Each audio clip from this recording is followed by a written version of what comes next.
people express some interest, so we'll see if they can come. I appreciate Robin's original suggestion of this idea and her willingness to do it, along with Lauren Blankenship at Baldwin. And it should be fun to learn a little bit more about what they're doing, how they came to the decisions they did, and appreciate Robin's time very much. The visits, if you will be roughly a half an hour apiece to the extent that we can control it. And we practice this a little bit, but we're not really accustomed to doing it, at least here. So we hope you all enjoy it. Thank you. Okay, I'm not sure exactly who's here, so some people might know me. If you don't, I'm Robin Beaver. I'm the Director of Technology at Rosemont School of the Holy Child. Until this past July, I was the Instructional Technology Specialist, so I had a fair bit to do with getting this lab going. I'm going to share some slides that, that I used at the PAS biennial in the fall. I'm not going to use all the slides. I just want to use a couple of them for points of reference. Al had suggested that it might be good if I give everybody a bit of background on how we sort of reached this point, and then I will show you the actual space and talk about what we're actually doing here. So what brought us this far was the fact that we, about 5 years ago, started a one-to-one program in our middle school. And so gradually this lab that I'm sitting in became used less frequently because obviously they had computers, so you could have quote-unquote computer class in your classroom, and people didn't need the lab space per se. And so we took this as sort of an opportunity. You know, we've got this great space now, what can we do with it? It was still being used for group projects or when we had in-service and all the teachers had to learn all the same thing at the same time. But in general, we had this good space to use. I should back up a little bit and say that our computer classes here at Rosemont have always been taught by content area teachers. So we have not, until this year, and I'll explain that, had, you know, computer teachers. We felt that by having content area teachers teach the computer classes, we provided the optimum opportunity for integration, and it did sort of play out that way, so that in computer class you weren't doing PowerPoint, you were doing social studies. Now, in the lower school, we still have a model like that. It really works well to sort of build the foundation that we need to support or pass the kids on to the one-to-one program. So that's what had been happening here until we started the Mad Lab, and I will explain that shift. So again, we started to look at, okay, we've got this great, you know, acreage up here, now what do we do with it? And so we did involve a variety of people. We talked to faculty, we talked to students, brought in a little bit of parent input, and always with the intent of working towards the goals for the space, the goals for our instructional program. We wanted the space to provide some opportunities for creativity, for problem solving, critical thinking. I'm sure that you all could, you know, recite a bunch of these, the kinds of things that we're all looking towards. But we wanted this space to sort of provide the environment or the background for that. When we actually got down to planning the space, we had a couple of big goals. One of them was that it would be super, super flexible. So when I start walking around and showing you things, one of the things to bear in mind is that everything is on wheels. All the tables and chairs collapse. I could literally push everything back around the walls and we could have a totally open space here. So it is very flexible. We put ceiling mounted power in so that you could work anywhere in the room. You weren't tied to the walls. We wanted things to be durable. So part of the thing when we started designing this was that we wanted it to have that wow factor. I mean, you know, put on your admissions hats. We wanted it to look really cool when people came to look at it. We also wanted to make the point to the kids that this was a really different space, that we were going to do really interesting things in here. So it had to look good, but it has to last. We're not going to be able to, you know, rebuild this lab anytime soon. So we got things that had washable tops and durable tops because we're using soldering irons and glue guns and Dremels and stuff like that. So we needed it to be durable. And I mentioned before we had to have super duper power. So in addition to all the extra outlets along the wall, we have pull down power from the ceiling, which I'll show you. So when we were designing it, I kind of had we had a sense of, you know, generally what we wanted it to be, but I had no idea what to put in it. what do you buy?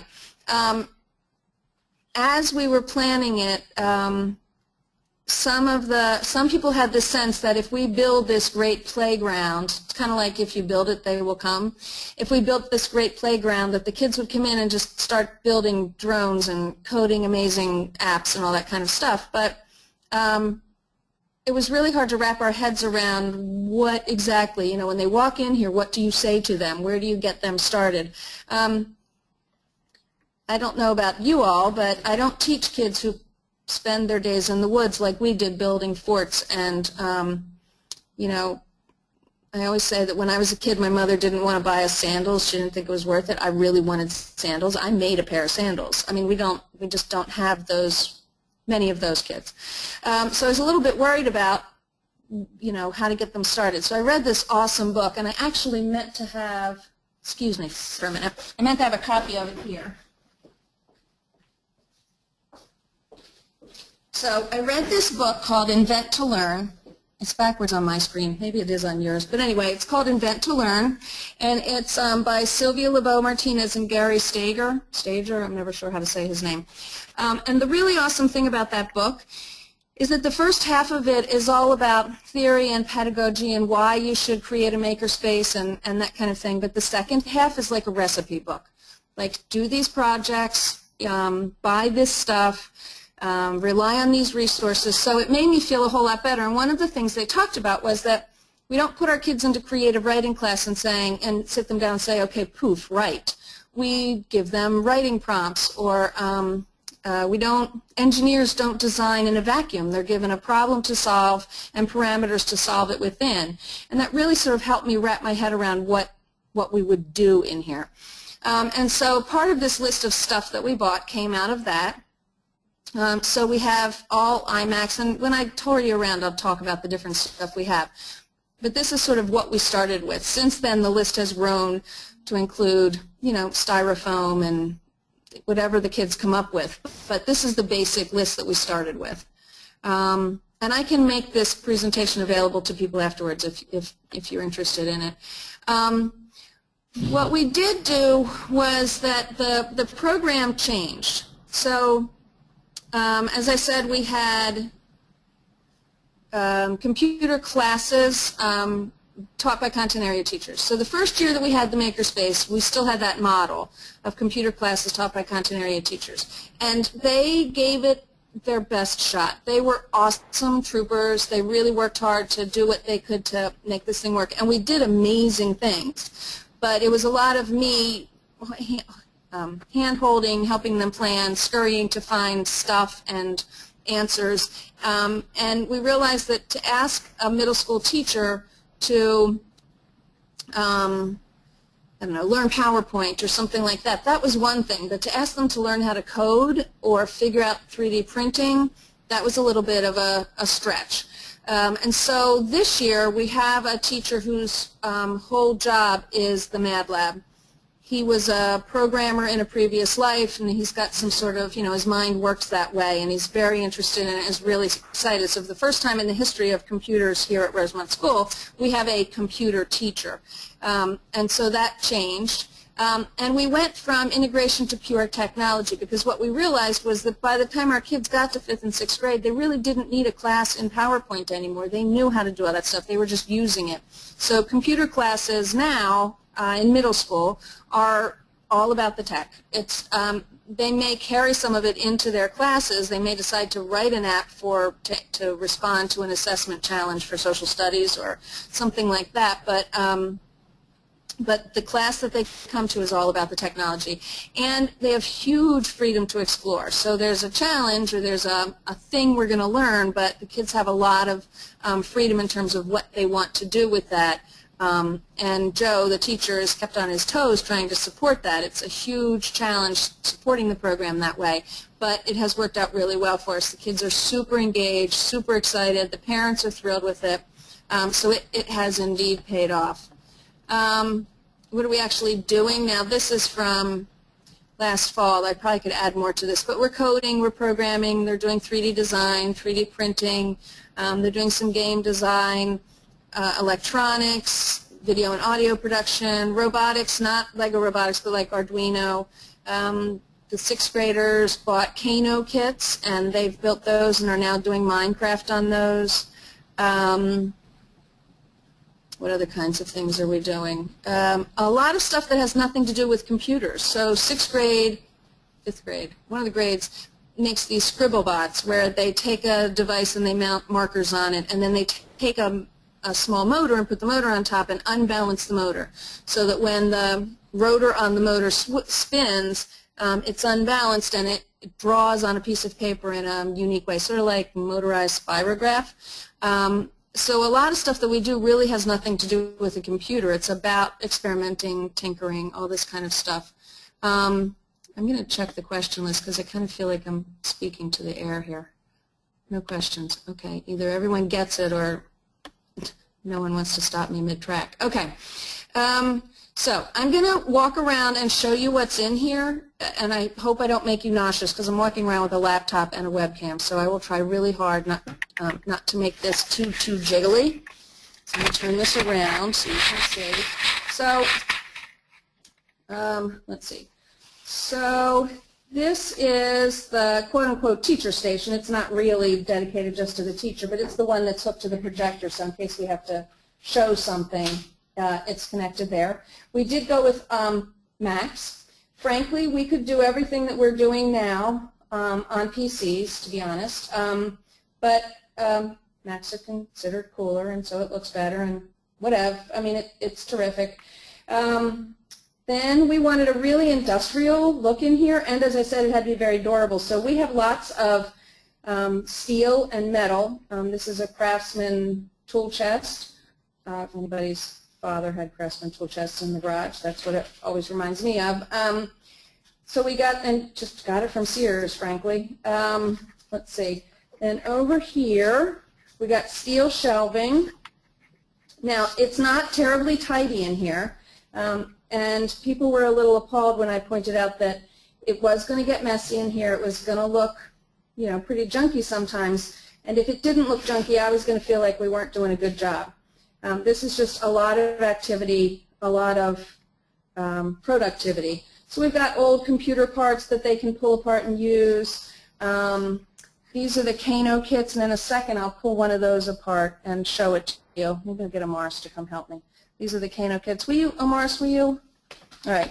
So a Kano kit is essentially, if you don't know, is essentially a Raspberry Pi-based computer kit. And so it comes with the Raspberry Pi and the case, various cables and that kind of thing. And it's got a couple of, comes with a keyboard, and it's got a couple of operating systems in it. Yes? It has the Kano OS, which comes with a set of tools to teach kids a variety of skills with coding and logic and gaming. Right. So this is what the actual kit looks like. Right, so that's the kit. So we bought one of those for each of our sixth graders. Yeah. They built it, and now they're working on Minecraft and that kind of. They will work on other stuff with it. When we bought those, though, we have ideas for what we would do differently next year in terms of monitors and cables and that kind of thing. So that's a Kano. You want to show me the original? That's okay for now. Let's see. We've got all sorts of audio recording equipment as well. We've got MIDI keyboards. We've got fast track adapters. We've got microphones, all this kind of stuff. So as I said, everything's mobile and durable and movable. We can record, we could record the jazz band in here if we needed to. We got hummingbirds and Arduinos. So there's a couple of those. These are all on my list. And we've got Makey-Makeys. I mean, I'm sure that you have heard of all these things before if you're planning to do this. We started last year with a MakerBot. And it has done surprisingly well. Not that we haven't had to tinker with it a little bit. Last year, mid-year, we lost our, we had to replace our, some part in the motor, extruder, I think, something like that. And it takes a while to sort of get the knack of it, but once you get it, it's really pretty. It's not horrible to learn. This year, we added a, oh, that's the new extruder. The old one. The old extruder. But MakerBot has been really good about supporting it, too. This year we added a digitizer. So that's the MakerBot digitizer. So essentially you put something on there and it takes a bazillion photos of it and then creates a 3D file, that printer file that you can then manipulate, do what you need to do, and print out the device that you just digitized. So that's an example of it. Yep. Let's see what else is here. That's all the cable. This is just more workstations. So we have 9 workstations and 9 MacBook Pros. Our class sizes, the largest class size is 17 or 18, so there's enough for everyone to have their own computer, although that doesn't often happen that everybody's on a computer at one time, just because of the nature of the projects. There's a lot of group projects. So this is some more, I hope I'm not making you guys nauseous. This is some more workstations, and again, they're on wheels, they can move. This is what we call our brainstorming area. So these are these little bubble chairs, actually, that we got from Amazon, not horribly expensive, and they're hard plastic. I thought at first they were sort of bouncy, but they're hard plastic. And that's just a, what do you call it, lucite board that the kids can draw on. And they'll sit here and draw their designs and have their discussions, and then that's a mat left over from Scribblebots. This is just a lot of junk piled in the corner because it's all being used for projects. There's a couple of the leftover Scribblebots there. Okay, and let me see if I can back up enough that you can sort of see the whole room. It's not a huge room. It's the size of a classroom. It's the size of, it used to be one of the 8th grade homerooms. So that's sort of what the room looks like at this point. And let me move up. You can see now that's where the, there's the projector in the ceiling, but the power cables that I was talking about from the ceiling, we sort of strategically placed them so that you could be anywhere in the room. So that's those. Let's see what else. And there's a pile of, what are they, glue guns, wire strippers, that sort of thing. So anyway, so let me sit back down.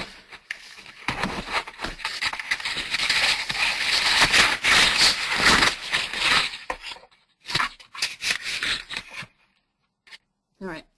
I have a video. Let's see how well this will play for you, of the kids in action. Actually, you know what? I'm not going to show that. So the results. As I said, lots of engagement, lots of excitement.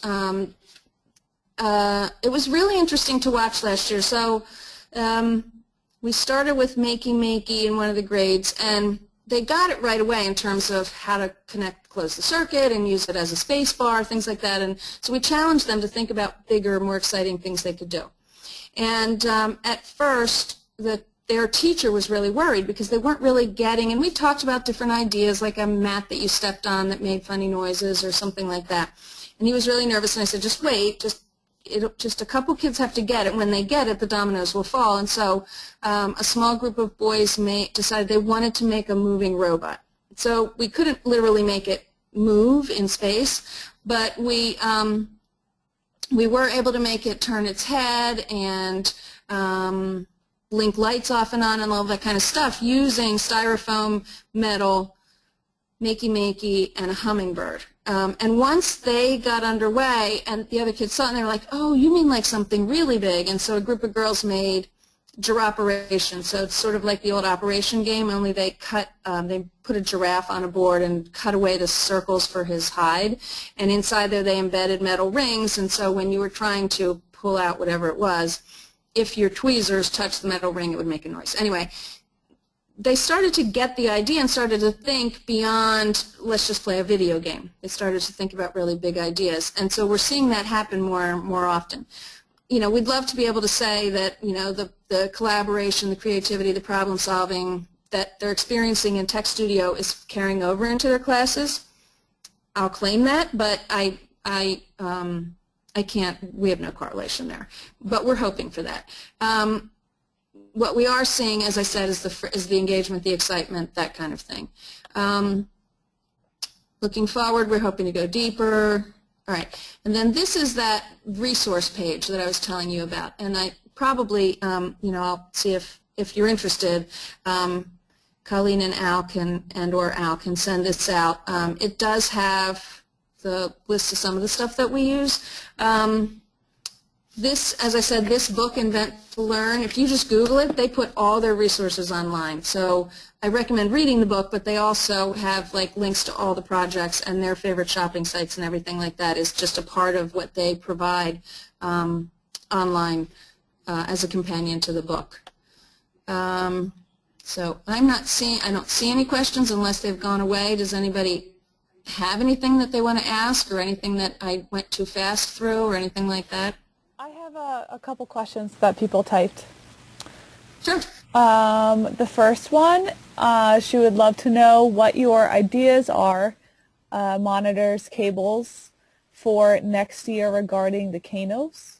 I should have asked the guys that first because I'm not in here anymore. All I know is what happens is that the cable is really wide, and so we had we got these little Tontec monitors off of Amazon, and they work really well except that it's not stable enough, and so the cable disconnects all the time. And so we may just invest in some, $60 or $70 and I think it had to be HDMI, maybe not. We're just going to invest in some more stable monitors and just keep them ourselves and not pass them off to the kids. Let me see if Amaris remembers that.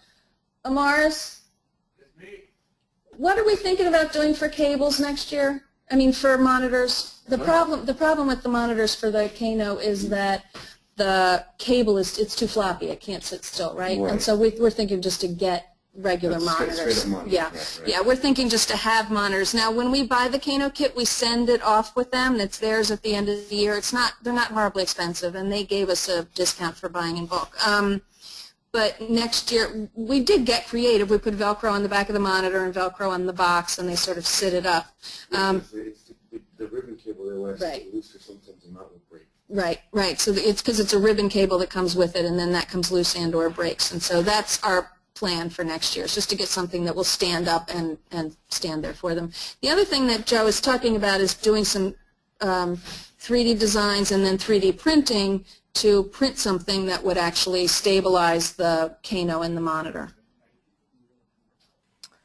Okay, and then Mike Schmelder asked, or said, I'm surprised by the desks instead of tables. Do you think big workbench style tables would work better than what you have currently? So it's probably not very clear. Let me do that again. So we have the tables in the center are sort of bench-style tables. So let me see if I can. This is one of them, and so it's a table on wheels. Okay, and so that is what is in the center of the room. So we have 8 of those. I wanted to fill the whole room with them, and just budgetarily we couldn't. So the tables are what the computers are on. Those are just old metal computer tables, and they are on wheels, so that helps. But yes, I mean, Mike is right. I would rather have bought all of these kinds of tables, but they're not cheap, and so I think the whole room, computers, I don't know like how much it costs to pay the electrician to do the wiring, but I think the whole room cost us about $47,000. So I was not allowed to buy more tables. But Mike, you're right. Bench tables would have been better. I don't have any more questions unless anyone wants to type them in real quick. But I think we're okay. Okay. Yep, not getting anything. Okay.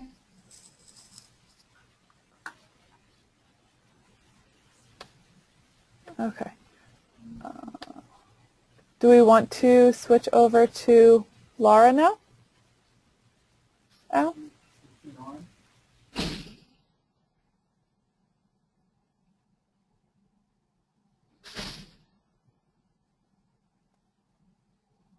Robin, thank you very much. I was just wanted to be sure you gave people a sense of your investment. You did a nice job of putting together sort of a laundry list of some of the first things you got, and all of that might be helpful. And if you're willing to share this, we'll make sure we put it up in the Google group or connect it to a message on the listserv, whichever people prefer. Yep, that's fine. And I will hang on in case there are other questions later. Great, thank you. Colleen, you want to switch us over, please?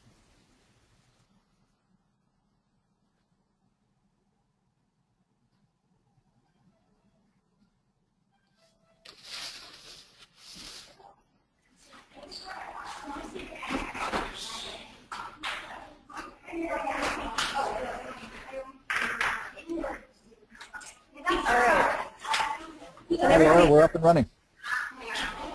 Can you guys hear me? Do you have background noise? We do. We have a class in here. Okay. So I think probably what I will do is sort of show, I'm in the lower school, and I'm going to show the space a little bit. What we have in here right now is a lower school enrichment class. What are you guys doing? You guys want to talk? Here, I'm going to let the girls tell you for a second. Wait till you see yourselves. Go ahead.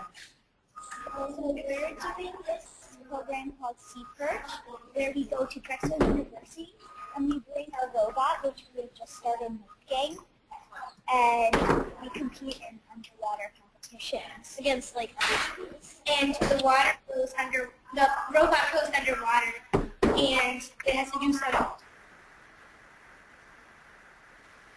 I don't know how much you guys could hear of that, but they are building a robot to go underwater as part of the Seaperch program. So that's what's going on in here right now. So I'm just going to walk around the room a little bit and show you some of the different spaces and projects. And then we'll switch over to my colleague, Ryan, who is in the middle school Dream Lab, and it's quiet in there.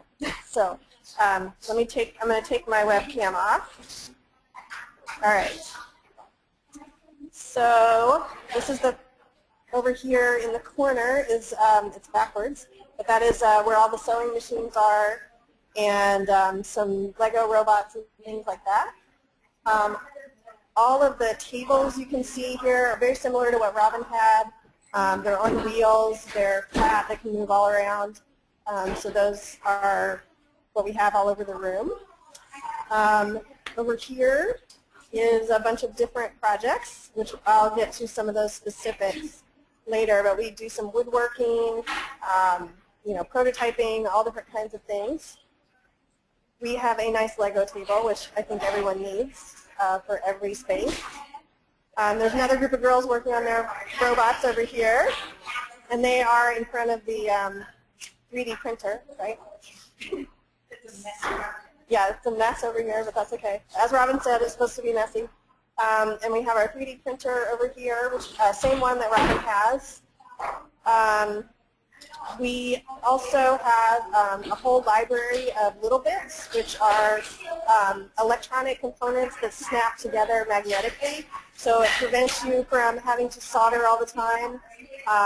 Very nice for prototyping. You can take things apart pretty easily. And then more girls working over here. Whiteboards, of course, to do some thinking on. And we also have, in the back corner, a sink, which can be quite useful, and some more like various parts. And my favorite area, where all the stuff is, so pretty much anything you might want to build something out of. We have blocks, we have Legos, we have cardboard, wood, all of that kind of stuff. So yeah, so that is the space. Bree, do you have a project you want to show? Okay. And this is, you want to introduce yourself?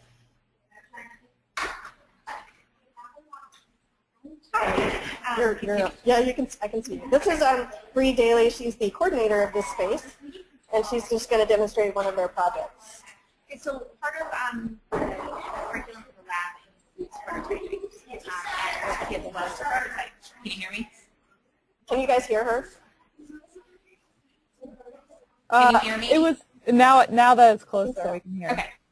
Yeah. Now you can? Okay. So one of the parts of the curriculum that sort of spans all the grade levels is prototyping, and we use the little bits as one of our prototyping tools. So this is actually a third grade project. The third graders work on bringing some kind of an invention to life. And this particular child was inspired by getting a dog. And she had wanted a dog for a really long time. So she happened to design a glow-in-the-dark dog collar. So it senses the ambient light and will turn on the LEDs accordingly. So you can see the little bits connected here, and she has some of them built right into what she sewed. So here's the collar and the LEDs, and then she has a light trigger here. So I'm going to actually demonstrate. So you can see that the LEDs are not on right now because it's sensing that it is not dark out. But if we make it dark, you can see the LEDs actually turn on. And so it's just a really age-appropriate example of how we're using STEM to get the girls inspired to be creative. It's really, the approach that we use is facilitation. It's not direct instruction, so I didn't give her the idea. I don't help her to accomplish the idea. She has to keep trying, and I think one of the best parts of this kind of project and prototyping in general is that what most of the girls say they learn from the experience is not necessarily the electronics, although they do learn about electricity and how circuits work, but they learn that they can make mistakes and that you need to keep trying. So it warms my heart when you interview them, and that's what they said they took from the experience, which was like 9 out of 10 times what these girls said, which is really cool. Very cool. Yeah. All right. Do you have any other questions? Sure. Yeah, sure. Okay, We're so hold going on to for a show you second. one more.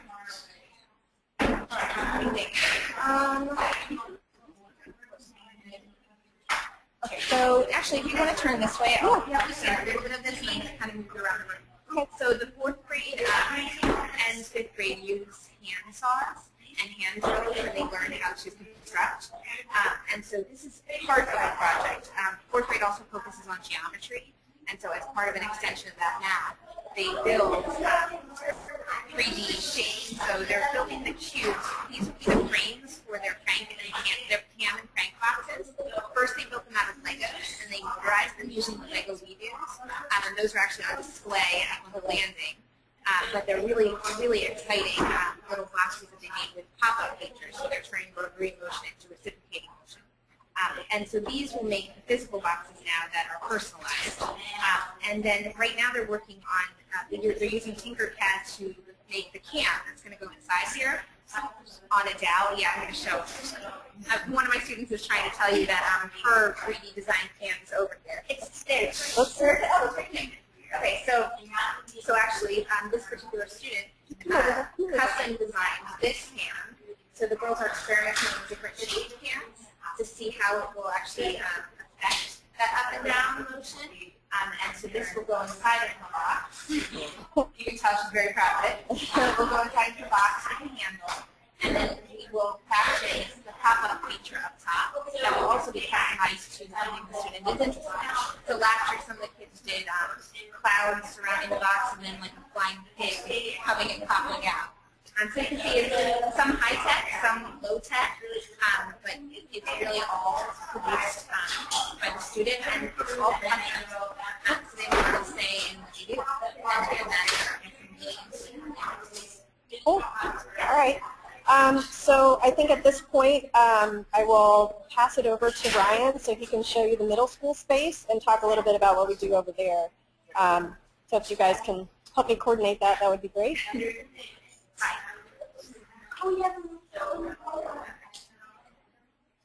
see if I can. I think I just sent it to him.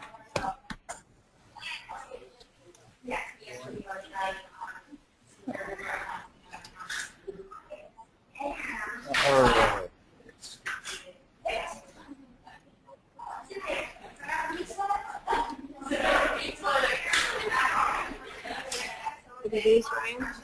All right, there we go. Can you guys hear me? Yes, we can. All right. And so everybody can hear me okay? Yes. All right, great. I'll answer for everyone. All right. So I'm Ryan Barnes. I'm up in the middle school Dream Lab here at Baldwin, which is nice and quiet right now. So it's a nice change of pace for you guys. So I figure between Laura and Bree and Robin, we really covered a lot of, I could talk about a lot of the same things, so I'll jump right into kind of showing the space around. So I'm going to flip the camera around so I can walk you around and show you what the middle school space looks like. I like to say that, the big difference is we have a little bit bigger tools, a little bit more stuff going on, so, all right. If I'm all set here, we should be portable now. Great, all right. So can everybody still hear me? I realize I'm pointing the microphone away from me now. Yes, I think everyone can hear you. I can hear you. Okay, good. So here, I'll come back around to give you the big picture. So this is a brand new lab that we built just this year in what used to be 2 different classrooms. So you can see we kind of have a nice big, long, narrow classroom at this point.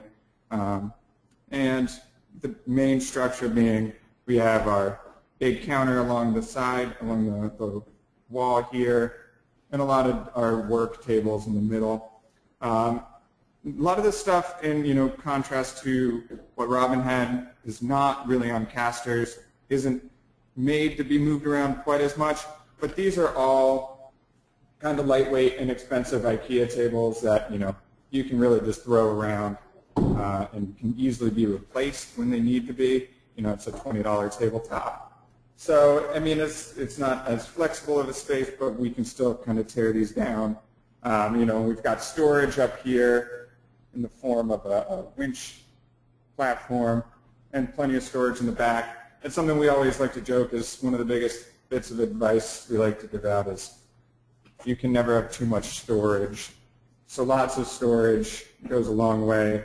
As you have students just constantly churning things out, you need places to keep putting them.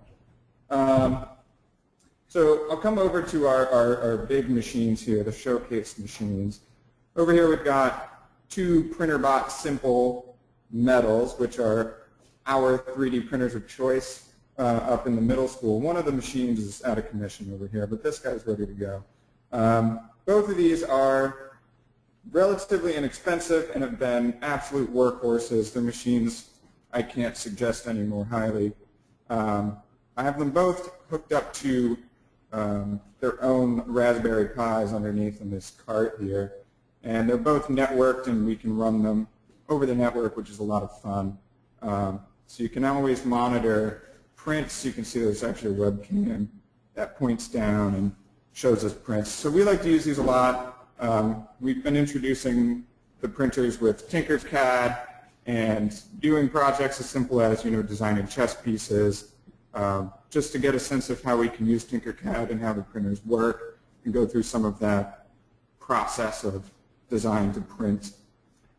Now, on the next countertop down, we've got our laser cutter, and this is our really fun, crazy tool.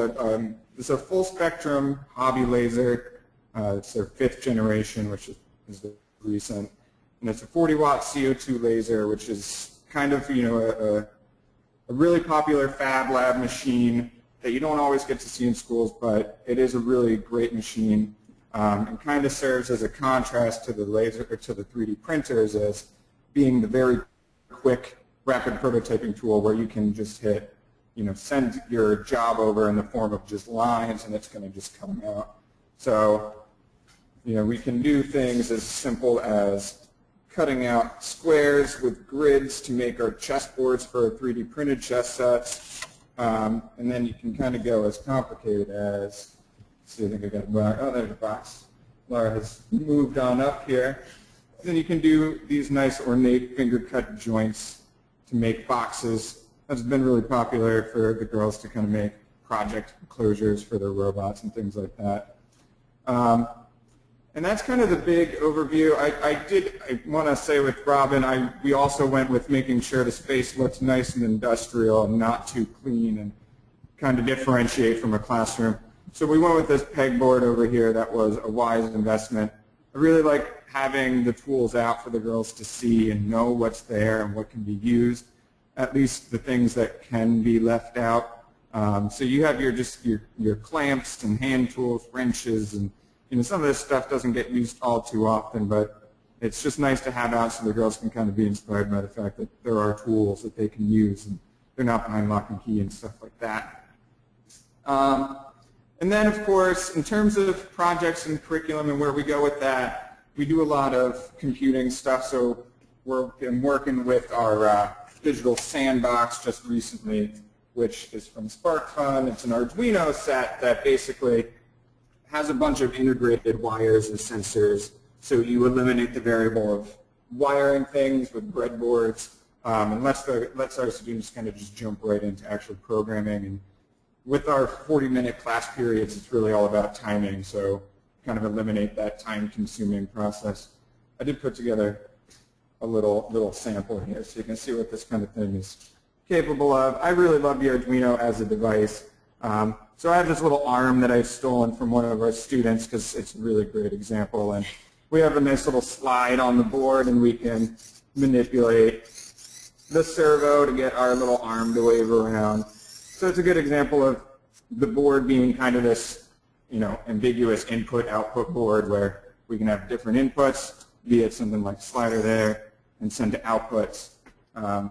And that kind of is really kind of at one of the most essential concepts of what I like to kind of teach here is the computing element and essentially the physical computing element that we can do computer science by these input-output devices that we can eventually wrap up in boxes that we're either laser cutting with robotic arms that we're 3D printing and kind of bring the physical together with the computing, and in this space let the girls be really creative with all of those tools. Laura, do you have any comments, things I may have missed? I don't think so. No. I mean, and I would say that, yeah, the lower school curriculum and the middle school curriculum are similar. I mean, the whole encouraging creativity and trying iteration over and over again, trying things, failing a lot, and then just seeing what works. So yeah, this is our first year in the middle school, second year in the lower school, so we're still working out, how it works and, where the girls are going to take us, basically. So. Yeah, absolutely. It's really nice in a space like this to be flexible curriculum-wise, to kind of spin things as you need to do it, and, as the girls kind of bring up something new, be willing to jump around. So that's something that makes the space really nice and flexible. Yeah, so I'll take any questions if anybody has any questions. I have two. What classes run through, the first one is, what classes run through each of these labs? Is there a specific class time? Yeah, so I'll start with the middle school just because that's where I'm more familiar, and then Laura can make sure that I'm saying the right thing with the lower school. In the middle school, I see 6th, 7th, and 8th grade, and I'll see 6th and 7th kind of at a half of an academic load at the moment, and I see 8th for just around a little bit less at that time, about a quarter of an academic term, if that is a good way of thinking of it. But our schedule is a little bit mixed up, but in the middle school, every 6th, 7th, and 8th grader will come through this lab and will have the opportunity to make stuff in here. And then in terms of lower school, lower school varies by age group, so pre-K and K are in there like once a week for half an hour, 40 minutes. By the time you get to 5th grade, they're in there like 3 days a week for an hour or something like that. But every girl will have a Dream Lab experience every year for a certain amount of time. So, yeah, so everybody's getting it all the way through 8th grade. Yeah. So. And the second question, I think he wants to know the computer, what computers are in the middle school lab? And I think both of your labs. So we're Mac school now. So Bree has a cart of Mac laptops down in her lab, and actually Ryan has the same up here. But we are about to go one-to-one in the middle school next year with MacBooks, so we won't have to have the carts anymore. So the laptops are really nice. You don't have to take up space with monitors and stations and things like that. So that's been nice. And we do have a couple Windows machines set up throughout the lab. And these were machines that had come out of what used to be our old computer lab. And essentially, you know, they're still great machines, and for running things like, you know, the laser cutter and the 3D printer, you can have that simple Windows workstation where really all you're trying to do is get on the internet and hit print for a lot of these things. Okay, I don't have any more questions. I can give it a couple seconds, see if any come through. But Sure.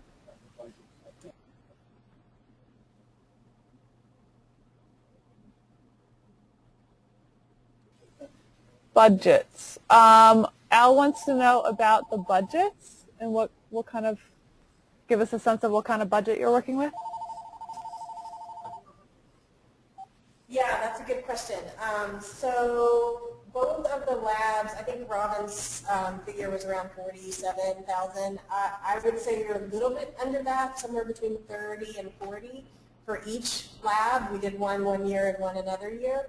And then operating budgets, we have about $7,000 a year that we spend. There's an amazing amount of stuff that you can't use again. I mean, we reuse a lot of stuff as much as we can. But, you know, the filament for 3D printing, wood and acrylic for laser cutting, you know, glue, paper, tape, all of nails and screws, all those things. And then if you do need, you know, you are always wanting to keep up with the technology, so sometimes you have to buy the next level of 3D printer or buy a bunch of new robot kits. So yeah, we've spent 5 to 7 a year on consumables or new technology. I would say roughly about half of that goes to consumables and half of it goes to investing in some new technology for the next year. Okay. I have one. Is the Arduino code you are showing the one for the ARM? Arduino. Yeah, I don't know what you guys are seeing right now. This is the code you're seeing. That is all the code to make the ARM work, yeah. So it's just, all it does is it takes that value in and then maps it down. So, well, now I can't see what I'm showing here. Hold on.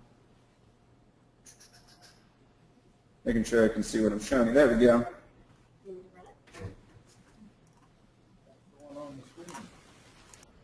Yeah, so it should go. There it goes.